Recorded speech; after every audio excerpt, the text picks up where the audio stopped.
We will regularly have conversations with families early on in our planning process that says, please stop giving out of your checking account.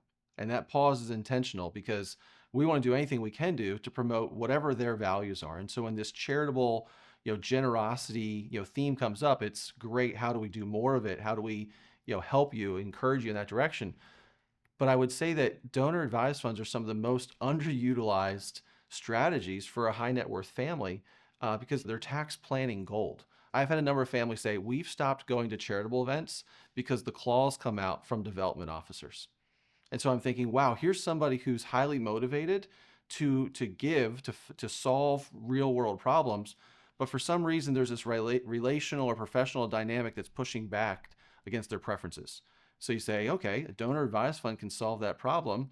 Here's how we would get curious around the idea of anonymous giving.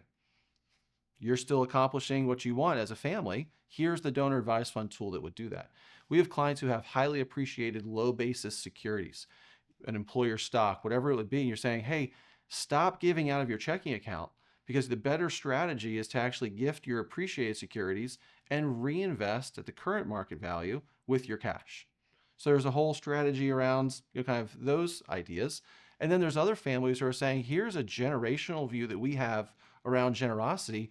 We actually don't want to give over our lifetime. We actually want to come up with a gifting budget and a gifting methodology that allows this bucket of money called a donor advised fund to last for maybe one or two or three or more generations if we can kind of instill the stewardship gene in those who follow behind us.